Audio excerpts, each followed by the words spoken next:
الحمد للہ رب العالمین والصلاة والسلام علی حبیبہ محمد وآلہ وصحبہ اجمعین۔ اعوذ باللہ من الشیطان الرجیم، بسم اللہ الرحمن الرحیم۔ ان الذین یکفرون بآیات اللہ ویقتلون النبیین بغیر حق ویقتلون الذین یأمرون بالقسط من الناس فبشرہم بعذاب علیم۔ اولئک الذین حبطت اعمالهم فی الدنیا والآخرہ وما لهم من ناصرین۔ الم تر الی الذین اوتوا نصیبا من الکتاب یدعون الی کتاب اللہ لیحکم بینہم ثم یتولی فریق منہم وهم معرضون۔ ذلک بانہم قالوا لن تمسنا النار الا ایاما معدودات وغرهم في دينهم ما كانوا يفترون۔ فكيف إذا جمعناهم ليوم لا ريب فيه ووفيت كل نفس ما كسبت وهم لا يظلمون۔ اللهم سبحانك لا علم لنا إلا ما علمتنا إنك أنت العليم الحكيم۔ مولاي صل وسلم دائما أبدا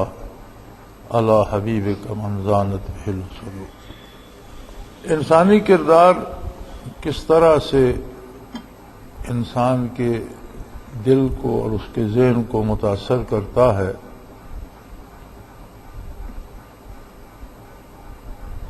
اللہ کریم فرماتے ہیں کہ برائی میں بڑھتے بڑھتے لوگ اس حد تک ان کے دل سیاہ اور سوچیں خراب ہو جاتی ہیں کہ ایسے لوگ بھی ہیں جنہوں نے اللہ کی آیات سے تو کفر کیا ہے، لیکن اس کفر نے ان کے کردار کو اس قدر خراب کیا اور اس برے کردار نے ان کے دل کو اس طرح پتھر بنا دیا کہ یقتلون النبیین بغیر حق، کہ انہوں نے انبیاء کو ناحق شہید کر دیا۔ تو انبیاء کا جو قتل تھا وہ تھا ہی ناحق، تو قرآن نے اس کی تاکید اس لیے فرمائی کہ خود قتل کرنے والے بھی اسے ناحق سمجھتے تھے، یعنی دل سے وہ جانتے تھے کہ جو یہ فرما رہے ہیں وہ بات برحق ہے اور جو ہم کر رہے ہیں وہ غلط ہے، یہ اللہ کے نبی ہیں اور رسول ہیں، لیکن اپنی آنا میں اس قدر گرفتار ہو گئے، دل اس قدر سخت ہو گئے کہ حق بات انہیں گوارا نہیں تھی، حق سن کر برداشت نہیں کرتے تھے، یہاں تک کہ یہ جانتے ہوئے کہ جو کچھ یہ فرما رہے ہیں وہی درست ہے اور یہ اللہ کے نبی ہیں، پھر بھی انہیں شہید کر دیا۔ یعنی ایسے لوگ، کفر ایسی مصیبت ہے، اللہ کریم سے کفر اور اللہ کے نبی کی نافرمانی ایسی مصیبت ہے کہ وہ کس حد تک لے جاتی ہے،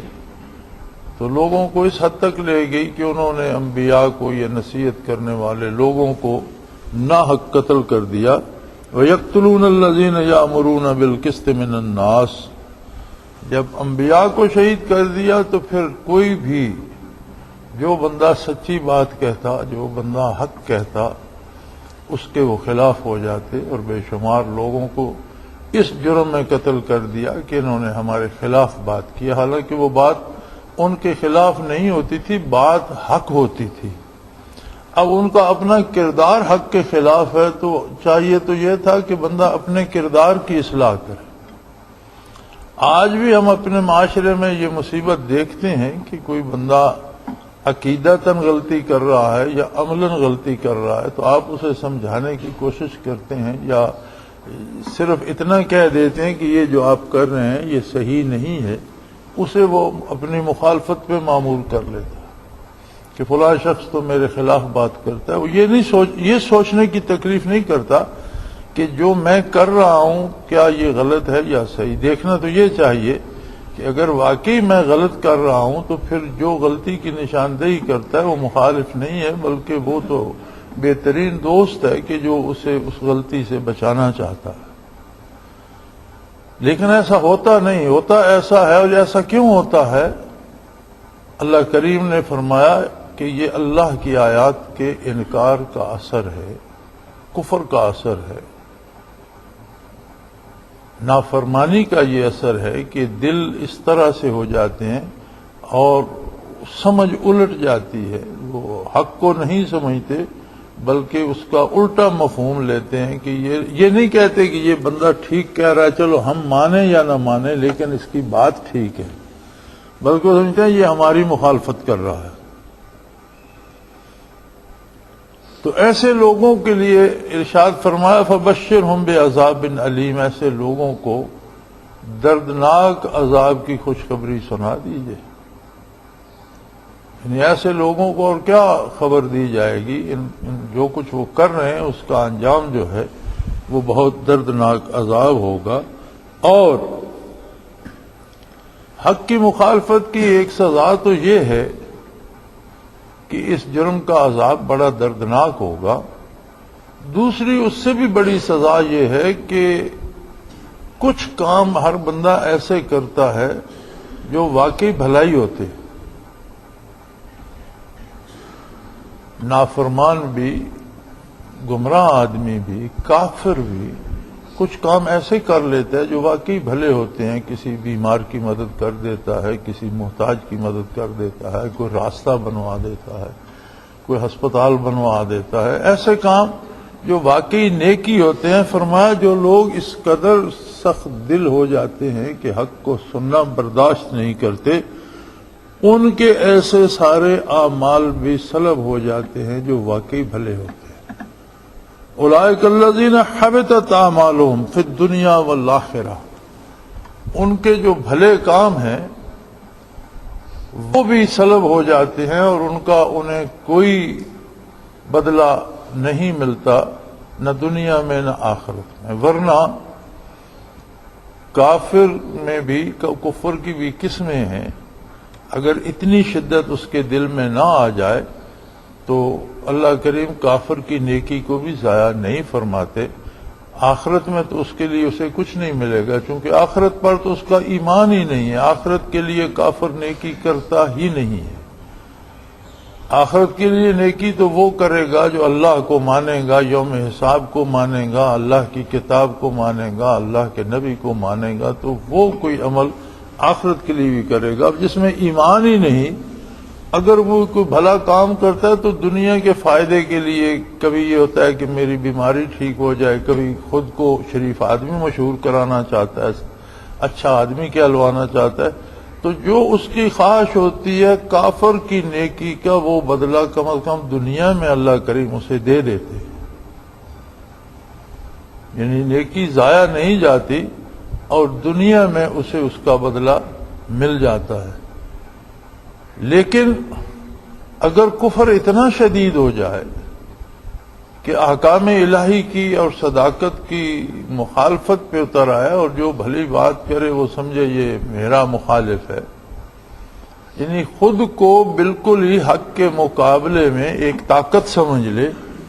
تو فرمایا ایسے لوگوں کے جو بھلے کام بھی اگر ان سے کوئی ہو جائے تو ان کا کوئی اجر انہیں دنیا میں بھی نہیں ملتا، نہ ان کی اس نیکی کو کوئی شرف قبولیت ملتا ہے،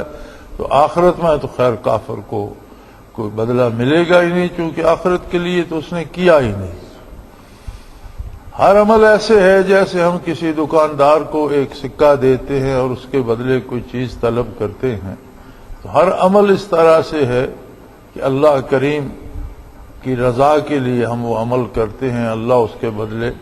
رحمت فرماتے ہیں۔ آخرت میں جو بدلہ ملے گا، مومن کو بھی جو بدلہ ملے گا وہ محض اللہ کی رحمت ہوگی۔ دنیا میں کوئی ایسا بندہ نہیں ہے کہ جو اتنی نیکیاں کر سکے جتنے احسان اللہ کریم کے اس پر پہلے سے موجود ہیں۔ اگر عدل بدلے کی بات ہو تو اللہ کی جتنی نعمتیں ہم استعمال کر رہے ہیں ان کا شکر ادا نہیں ہو سکتا، اگر ہم ساری زندگی سجدے ہی میں گزار دیں تو بھی ان کا حق ادا نہیں ہو سکتا۔ تو آخرت میں جو کچھ ملے گا، جتنا ملے گا، وہ سارا انعام ہوگا اللہ کی طرف سے۔ نیکیوں کا بدلہ اس دنیا میں بھی ملتا ہے اور آخرت میں مزید اس پر اللہ کا انعام ملتا ہے۔ لیکن کافر کی نیکی جس ضرورت، جس ارادے، جس نیت سے وہ کرتا ہے، وہ دنیا میں اسے جتنا اللہ چاہے دے دیتا ہے۔ آخرت کے لیے چونکہ وہ کرتا ہی نہیں،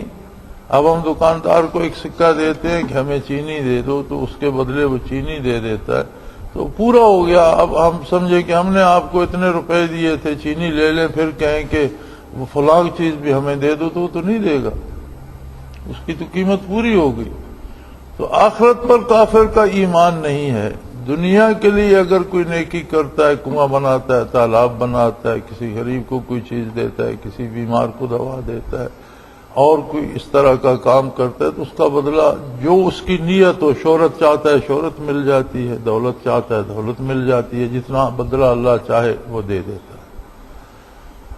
آخرت میں اس کا کوئی حصہ نہیں، کیونکہ آخرت کے لیے اس نے کی ہی نہیں۔ مگر جن کے دل اتنے سخت ہو جاتے ہیں کہ اگر انہیں حق بات کہی جائے تو وہ سمجھتے ہیں یہ ہماری مخالفت ہو رہی ہے، وہ حق کے مقابلے میں اپنے آپ کو ایک مستقل طاقت سمجھ لیتے ہیں، ان کی کسی بھلائی کا کوئی بدلہ نہ دنیا میں ملتا ہے نہ آخرت میں۔ وما لہم من ناصرین، اور کسی کی یہ جرت بھی نہیں ہے کہ پھر وہ ان کی مدد کر سکے، کوئی ان کا معاون و مددگار بھی نہیں ہوتا۔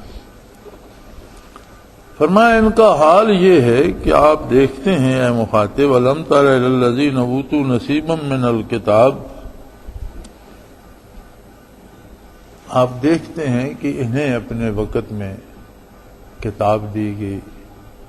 اور ایک بہترین کتاب دی گئی۔ اوتوا نصیبا من الکتاب، ایک بہت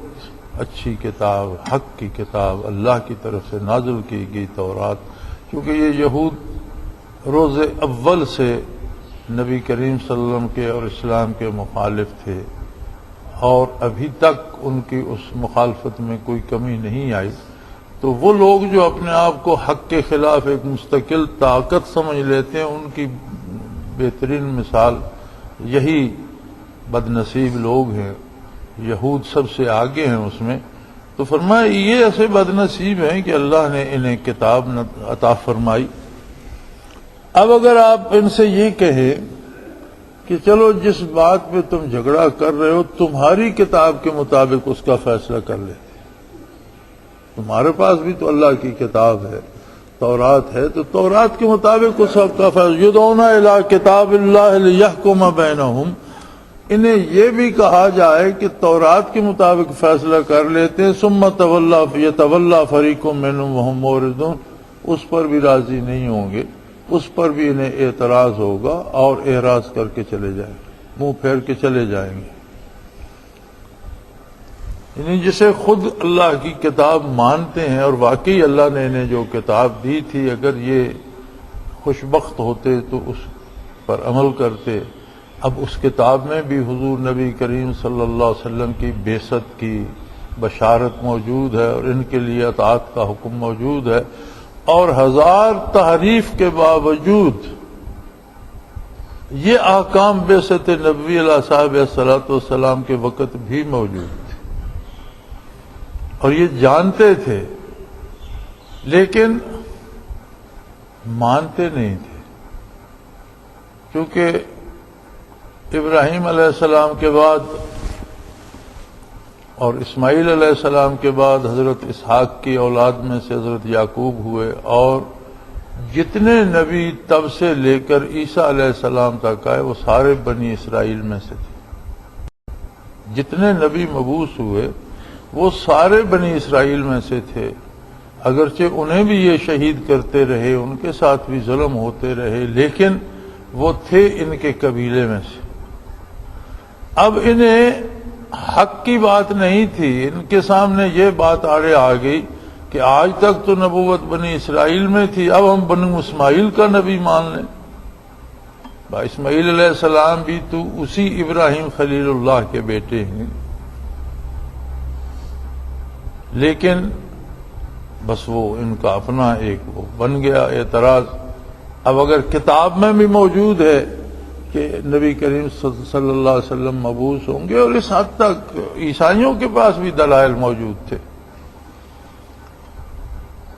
جب نبی کریم صلی اللہ علیہ وسلم کے وصال کے بعد اور سیدنا فاروق اعظم رضی اللہ تعالی عنہ کی خلافت کے زمانے میں مسلمانوں کی فوجیں بیت المقدس تک پہنچیں تو اور بیت المقدس کا محاصرہ کر لیا، عیسائی محاصرے سے تنگ آنے لگے، تو انہوں نے آپس میں مشاورت کی کہ اب ایک ہی صورت باقی ہے، چونکہ محاصرہ لمبا ہوتا جا رہا ہے اور شہر میں غذا کی قلت ہو رہی ہے، بالآخر لوگ بھوک سے مرنے لگیں گے، تو ایک ہی صورت باقی ہے، یا تو ہم شہر چھوڑ دیں، مسلمانوں کے حوالے کر دیں، یا پھر ہم یک بارگی ساری قوت سے باہر نکل کر لڑیں، مقابلہ ہو جائے جسے فتح شکست ہوتی ہے۔ تو اس کے لیے انہوں نے میٹنگ بلائی، اپنے پادریوں کی بھی، علماء کی بھی، جرنیلوں کی بھی۔ تو جو ان کا بڑا پادری تھا اس نے انہیں کہا کہ اگر میں، نبی کریم صلی اللہ علیہ وسلم کی بات تو بہت بلند ہے، اس وقت ان کا خلیفہ ثانی ہے جو حکمران بھی ہے، اگر میں اس خلیفہ کو دیکھوں تو ہماری کتاب میں بھی اتنی تفصیل موجود ہے کہ میں اس شخص کو دیکھ کر تمہیں بتا سکتا ہوں کہ یہ نبی بھی برحق تھا، یہ خلیفہ بھی برحق ہے، اور اگر وہ خلیفہ برحق ہے تو ہماری کتابوں میں بھی یہ موجود ہے کہ اس کے ہاتھ پر بیت المقدس فتح ہوگا، پھر لڑنے کا کوئی فائدہ نہیں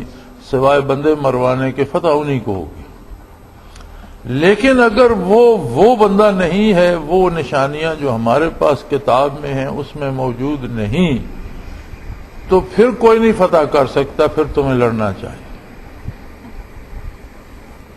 چنانچہ انہوں نے مسلمانوں کے سامنے یہ شرط رکھی کہ اگر آپ کے امیر المومنین یہاں تشریف لے آئیں تو ان سے بات کر کے ہم شہر تمہارے حوالے کر سکتے ہیں۔ یہ بات مدینہ منورہ عرض کی گئی، سیدنا فاروق اعظم رضی اللہ تعالی عنہ تشریف لے گئے، مشہور واقعہ ہے، آپ نے بے شمار دفعہ سنا ہوگا۔ تو وہاں جب اس بڑے پادری نے حضرت عمر فاروق رضی اللہ عنہ کو دیکھا تو اس نے تصدیق کی کہ یہ بالکل وہی شخص ہے اور وہی نشانیاں موجود ہیں جو ہمارے پاس پہلے سے کتابوں میں موجود ہیں۔ یعنی اگر خلیفہ دوم تک کی نشانیاں تمہیں پتہ ہیں تو نبی کی نشانیاں کس طرح نہیں پتہ؟ یعنی اس حد تک اگر ان کے علماء کو علم تھا تو حضور صلی اللہ علیہ وسلم کی صداقت سے بے خبر تو نہ تھے، لیکن بد نصیبی یہ تھی کہ خود کو حق کے خلاف ایک مستقل طاقت سمجھ لیا تھا اور حق کو اپنے خلاف سمجھتے تھے۔ آج بھی ہماری بد نصیبی یہ ہے کہ یہ بیماری آج ہم میں بھی موجود ہے۔ کوئی شخص غلط کر رہا ہے، برائی کر رہا ہے، اس کے ساتھ شامل ہو جائیں، اس کی تائید کریں اور اسے کہیں تم ٹھیک کر رہے ہو تو بڑا خوش ہوگا، لیکن اگر اسے آپ سمجھانے کی کوشش کریں اور اسے بتائیں کہ جو آپ کر رہے ہو یہ غلط ہے اور حق یہ ہے کہ اس طرح سے کیا جائے، تو وہ یہ نہیں کہے گا کہ یہ بندہ مجھے نصیحت کر رہا ہے یا حق بات بتا، وہ کہے گا یہ میری مخالفت کر رہا ہے۔ ایک صورت تو یہ ہے کہ بندہ کہے کہ بات تو یہ جو یہ کہہ رہا ہے یہ حق ہے لیکن میں نہیں مانوں گا، تو حق کو تو حق مانے کم از کم، لیکن ہوتا یہ ہے کہ وہ بندہ کہتا ہے کہ یہ میری مخالفت کر رہا ہے۔ تو یہ بڑی بد نصیبی کی بات ہے، اور ہمیں چاہیے کہ قرآن حکیم کے حوالے پڑھ کر ہم مطمئن ہو جاتے ہیں یہ فلاں کافر کے بارے ہے، یہ فلاں مشرک کے بارے ہے، یا بشارتیں ہوں تو یہ فلاں لوگوں کے بارے ہیں، یہ صحابہ کرام کے بارے ہیں۔ قرآن قیامت تک کی ساری انسانیت کے لیے ہے، بے شک مثالیں ان کی دے، لیکن قرآن کے احکام اور اس کے قواعد و ضوابط قیامت تک کے ہر انسانیت کے ہر فرد پر لاگو ہوتے ہیں۔ تو دیکھنا یہ چاہیے کہ کہیں یہ بیماری تھوڑی یا بہت ہمارے اندر تو نہیں، کیونکہ ہمیں اپنا حساب دینا ہے۔ وہ لوگ جو کر کے گئے بھلا کر کے انہیں اللہ بھلا نصیب کرے گا، جن سے غلطیاں ہوئیں وہ اللہ کا حساب ہے، معاف کرے تو وہ مالک ہے، سزا دے تو اس کے اپنے بندے ہیں۔ تلک امۃ قد خلت لہا ما کسبت ولکم ما کسبتم، یہ لوگ تھے جو گزر چکے، جو کچھ انہوں نے کیا وہ ان کے لیے ہے، لیکن تمہارے لیے وہ ہوگا جو تم خود کرتے ہو۔ تو دیکھنا یہ چاہیے کہ کیا ہم میں حق کو قبول کرنے کی استعداد ہے اور حق کو حق سمجھتے ہیں کہ نہیں۔ اور اگر ہم بھی اسی طرح اعراض کرتے ہیں، ہمارا بھی حال وہی ہے۔ آج اپنے اطراف میں دیکھ لیں، آپ کو غالباً کوئی شخص بھی ایسا نہیں ملے گا جو یہ کہے کہ جی یہ میرا اور اس کا جھگڑا ہے، چلو ہم اسے کسی مفتی صاحب سے پوچھ لیتے ہیں اور جو دینی حکم بنتا ہے اس کے مطابق دونوں فیصلہ قبول کر لیتے ہیں۔ میرے خیال میں ایسا آج کے ماحول میں بھی ممکن نہیں ہے۔ یا لٹھ لے کر لڑنے کو دوڑیں گے، یا مقدمہ کرنے کو دوڑیں گے، خرچ کریں گے، فیسیں دیں گے، وکیل کھڑے کریں گے، لیکن انصاف پر فیصلہ کرنے کی بات کوئی بھی نہیں مانے گا۔ اس کی وجہ کیا ہے؟ وہی وجہ ہے کہ ہمارے اندر ہماری خطاؤں کی وجہ سے، ہماری گناہوں کی وجہ سے دلوں میں وہ سختی آتی جا رہی ہے جس کو ہمیں دور کرنا ہے اور حق کو قبول کرنا ہے۔ دوسری بات یہ ہوتی ہے کہ لوگ عقائد گھڑ لیتے ہیں، ایسی باتیں جن کا اصل نہ قرآن حکیم میں موجود ہے، نہ ارشادات نبی علیہ صاحب الصلاۃ والسلام میں موجود ہے، وہ باتیں گھڑ لی جاتی ہیں، بنا لی جاتی ہیں، اور وہ بندے کو گناہ پہ دلیر کر دیتی۔ یعنی یہاں تک کہ آج بھی ایسے لوگ پائے جاتے ہیں، جی میرا مرشد کامل ہے، میں جو بھی کروں مرشد مجھے بخشوا دیں گے، بات ختم ہو گئی۔ میں نعتیں پڑھتا ہوں، باقی جو بھی میں کرتا رہوں وہ میری بخشش یقینی ہے۔ حالانکہ یہ بھی سوچنے کو تیار نہیں ہوگا کہ جو نعتیں پڑھتا ہے وہ حد ادب کے اندر ہیں، یا نعت پڑھنے میں بھی کہیں گستاخی کا مرتکب تو نہیں ہو رہا۔ یعنی ہم جو نیکی بھی کرتے ہیں، تو اب جو انداز ہمارا نعت خوانی کا بن گیا ہے اس زمانے میں، پہلی بات تو یہ ہے کہ نعتیں لکھنے والوں کو خدا ہدایت دے کہ وہ لکھتے فلمی گانوں کی طرز پر ہے، پھر پڑھنے والوں کو اللہ ہدایت دے، اور ہدایت اسے نصیب ہوتی ہے جو یہ سمجھ رہا ہو کہ میں غلط کر رہا ہوں، اگرچہ کرتا بھی رہے تو یہ احساس ہوتا ہے کہ یہ کام صحیح نہیں، کبھی توبہ نصیب ہو جاتی۔ جو کر غلط رہا اور اسے سمجھ نیکی رہا، وہ اس سے توبہ کیسے کرے گا؟ تو اسی نعتیہ جو ہوتی ہیں محافل، انہی کو آپ دیکھ لیں کہ وہ شور و غل بپا ہوگا، اب بارگاہ نبوی میں نعت پیش کی جا رہی ہے، اور ان نعت خانوں کا عقیدہ یہ ہے کہ جہاں محفل نعت ہوتی ہے حضور وہاں بنفس نفیس موجود ہوتے ہیں۔ تو یہ جو دھما چوکڑی مچا رہے ہو، کیا یہ ساری حضور کے سامنے مچا رہے ہو؟ تو وہاں تو حکم یہ ہے لا ترفعوا اصواتکم فوق صوت النبی، جس کی آواز بلند ہو گئی اس کے بھی سارے اعمال حبط ہو جائیں گے، اور وہ نیکیاں ضائع کر بیٹھے گا، ایمان ضائع کر بیٹھے گا۔ تو اگر حضور موجود ہیں اور پھر آپ یہ دھما چوکڑی مچا رہے ہیں تو کون سی نیکی ہے؟ پھر ان کے انداز فلمی ہوتے ہیں، پھر وہ اچھل اچھل کر گاتے ہیں، پھر لوگ وہ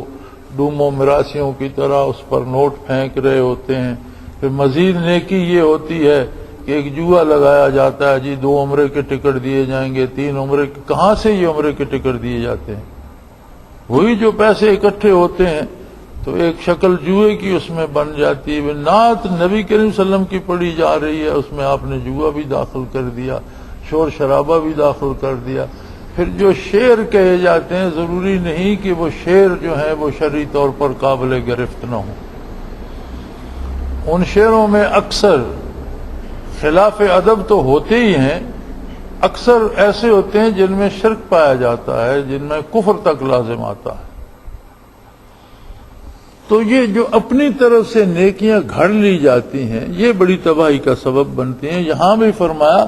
کہ یہ سب جاننے کے باوجود پھر یہ کفر پر کیوں اڑے ہوئے ہیں، کیوں اپنے آپ کو اللہ کے عذاب میں لے جائیں۔ فرمایا ذالک بانہم قالوا لن تمسنا النار الا ایاما معدودات، انہوں نے ایک عقیدہ گھڑ لیا ہے یہودیوں نے، اہل کتاب نے، کہ اول تو ہمیں دوزخ کی آگ چھوئے گی نہیں، ہم اہل کتاب ہیں اور ہمارے نبی ہمیں بچا کر لے جائیں گے، دوزخ کا ہمارے ساتھ کیا تعلق۔ لیکن اگر کسی کو ہم میں سے کسی کو دوزخ میں جانا بھی پڑا تو چند دن اسے دوزخ میں رہنا ہوگا تو وہ رہا ہو جائے گا۔ یعنی انہوں نے ایک فاسد عقیدہ بنا لیا ہے۔ ذالک بانہم قالوا، یہ کردار ان کا اس وجہ سے ہے کہ حق کو قبول نہیں کرتے کہ انہوں نے سمجھ لیا جو ہم کر رہے ہیں تو چونکہ ہم کہتے ہیں ہم فلاں نبی کوئی امت ہیں اس لیے ہمیں دوزخ کی آگ چھوئے گی نہیں، اور اگر کسی بدبخت کو کوئی بڑا اتنا بد نصیب ہوا جسے دوزخ جانا پڑا تو 2-4 دن کے لیے جائے گا۔ غرہم فی دینہم ما کانوا یفترون، انہوں نے جو یہ جھوٹ گھڑ لیا ہے اس نے انہیں دین میں بے باک کر دیا۔ انہوں نے جو جھوٹے عقائد گھڑ لیے ہیں، ان جھوٹے عقیدوں نے انہیں دین کے معاملے میں بے باک کر دیا ہے، اس لیے یہ حق قبول نہیں کرتے۔ لیکن ہوگا کیا؟ فَكَيْفَ إِذَا جَمَعْنَاهُمْ لِيَوْمٍ لَا رَيْبَ فِيهِ، انہیں بڑا دھچکا لگے گا، بڑا تماشا ہوگا۔ کیا ہوگا؟ عالم کیا اس وقت کا کیا عالم ہوگا؟ فَكَيْفَ، کیا عالم ہوگا، کیا حال ہوگا جب ہم سب کو اس دن کے لیے جمع کریں گے جس کے واقعہ ہونے میں کوئی رائی برابر شبہ نہیں۔ جب قیامت قائم ہوگی ان سب کو بلایا جائے گا اور پھر اس دن ہوگا یہ وَوُفِّيَتْ كُلُّ نَفْسٍ مَا كَسَبَتْ، ہر نفس کو اس کے کردار کا بدلہ دیا جائے گا۔ پھر انہیں سمجھ آئے گی کہ یہ محض دعویٰ کرنا اور امتی کہلانا یہ کام نہیں آتا بلکہ اتباع کام آتا ہے، اور جو آپ نے اطاعت کی وہ کام آتی ہے۔ اگر آپ دعویٰ محبت کا کرتے رہیں اور کرتے نافرمانی رہیں تو وہ دعویٰ کام نہیں آئے گا، اس عمل پر اجر ہوگا جو آپ نے کیا ہے، کردار پر اجر ہوگا۔ تو فرمایا یہ لوگ تو بڑے پریشان ہوں گے، ان کا کیا حال ہوگا جب ہم سب کو اس دن جمع کریں گے جس کے واقعہ ہونے میں کوئی شک نہیں ہے۔ وَوُفِّيَتْ كُلُّ نَفْسٍ مَا كَسَبَتْ وَهُمْ لَا يُظْلَمُونَ، ہر متنفس کو اس کے عمل کا بدلہ دیا جائے گا، کردار پر نتائج ہوں گے، کسی کے ساتھ زیادتی نہیں ہوگی۔ اور اللہ کریم بھی اگر اس طرح سے نتائج تقسیم کرنے لگیں کہ کردار کچھ اور ہو نتائج کچھ اور ہوں تو یہ تو اللہ کو زیب ہی نہیں دیتا، یہ تو زیادتی ہے۔ اور اللہ کریم کو ظلم اور زیادتی اللہ کو زیب نہیں دیتا۔ اللہ کریم انصاف فرمائیں گے، عدل فرمائیں گے اور کردار پر نتائج مرتب ہوں گے۔ دنیا میں بھی یعنی پورے ان چند آیات مبارکہ کا حاصل یہ ہے جو ہم نے آج تلاوت کی ہیں کہ دنیا میں آدمی کا کردار ہے جو اس کے قلب کی حالت کو بناتا ہے۔ اگر وہ برائی کرتا رہتا ہے تو دل پر سیاہی جمتی جاتی ہے، حتیٰ کہ وہ اتنا سخت ہو جاتا ہے کہ حق کے مقابلے میں خود کو ایک طاقت سمجھ لیتا ہے، جو انتہائی بدبختی کی بات ہے۔ لیکن نیکی کرتا ہے تو اس کا اجر یہ ملتا ہے کہ اس کا دل نرم ہوتا جاتا ہے۔ انبیاء علیہ الصلوۃ والسلام کی برکات، اللہ نے جو لامحدود برکات حضور نبی کریم صلی اللہ علیہ وسلم کو دی وہ یہ تھی کہ خواہ کتنی برائی کسی نے کر لی، اس کا دل کتنا سخت ہو گیا، لیکن جب وہ ایمان لے آیا تو غیر مسلم اگر ایمان قبول کرتا ہے تو اس کا ایمان لانا پہلے کی تمام خطاؤں کو دل سے صاف کر دے۔ پھر اس کی ایک نئی زندگی شروع ہوتی ہے، سارے گناہ معاف ہو جاتے ہیں، دل کی ساری سختی ختم ہو جاتی ہے، ساری سیاہی دھل جاتی ہے اور ایک نئی زندگی شروع ہو جاتی ہے۔ اس پر اگر اسے حضور سے شرف ملاقات نصیب ہو گیا یا آپ کی زیارت ہو گئی یا حضور کی نگاہ اس پر پڑ گئی تو وہ بندگی کے اعلی مقام پر، مقام صحابیت پر فائز ہے۔ وہی طریقہ صوفیاء کا آ رہا ہے کہ ایک ایک عمل کی اصلاح کر کے اس کے نتیجے میں دل کو روشن کیا جائے تو اس کے لیے کتنی زندگیاں درکار ہوتی ہیں۔ لیکن جو حاملین برکات نبوت ہوتے ہیں ان کا طریقہ یہ ہوتا ہے کہ وہ سیدھے قلب پر توجہ کرتے ہیں، اور اگر برکات نبوت واقعی ہوں اور کسی کو یہ دولت نصیب ہو اور اسے وہ تقسیم کرنے کی توفیق بھی اللہ کی طرف سے ملی ہو اور واقعی قلب پر وہ القاء کرے اور قلب کو نرم کر دے، گناہوں سے اس میں جو سختی آ گئی ہے وہ ہٹ جائے، جو ظلمت آ گئی ہے وہ ہٹ جائے، وہ روشن ہو جائے، تو یہ ایسا نسخہ ہے کہ اس سے فوراً کردار کی اصلاح ہو جائے۔ تو اللہ اللہ کرنے والوں کو یا ایسے لوگوں کو جو مشائخ کے پاس جاتے ہیں اور برکات دل میں وصول کرتے ہیں، انہیں بھی یہ دیکھنا ہوگا کہ اگر واقعی برکات اس کے دل کو نصیب ہو رہی ہیں تو اس کے کردار کی یقیناً اصلاح ہو جائے، کیونکہ جو برکات نبوت ہیں وہ دل کو اس طرح سے کر دیتی ہیں کہ پھر اسے برائی ناگوار ہونے لگتی ہے۔ انسان ہے، بتقاضائے بشریت اگر اس سے کوئی غلطی ہو جائے تو احساس ہوتا ہے، توبہ کرتا ہے، اللہ سے مغفرت طلب کرتا ہے، درود شریف پڑھتا ہے، استغفار پڑھتا ہے، اللہ کریم معاف فرما دیتے ہیں۔ لیکن صرف اس بات پہ خوش نہیں رہنا چاہیے کہ میرے پیر فلاں ہیں اور میرا مرشد فلاں ہے اور میں نبی کریم صلی اللہ علیہ وسلم کی نعت پڑھتا ہوں اور میں حضور سے محبت کرتا ہوں۔ دیکھنا یہ چاہیے کہ جو میں نعت پڑھتا ہوں کہیں اسی میں نافرمانی تو نہیں کر رہا۔ اگر اسی میں بے ادبی کر رہا ہوں اور اس پہ خوش ہوں کہ اس سے میری نجات ہو جائے گی، تو فرمایا جب وقت آئے گا تو پھر ایسے لوگ بڑے حیران ہوں گے، معاملہ الٹ جائے گا۔ لہذا بات اطاعت پر ہے اور محبت کا تقاضا اطاعت ہے۔ نافرمانی محبت کا نتیجہ نہیں کہ آپ کسی سے محبت کرتے ہیں لیکن اس کی بات نہیں مانتے، ایسا نہیں ہوتا۔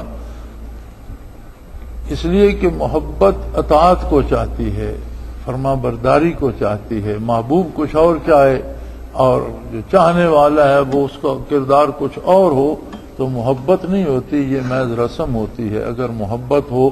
تو محبت کا ثمر اطاعت ہوتی ہے۔ اللہ کریم ہمارے گناہ معاف فرمائے اور ہمیں اطاعت کی توفیق عطا فرمائے۔ وآخر دعوانا ان الحمدللہ رب العالمین۔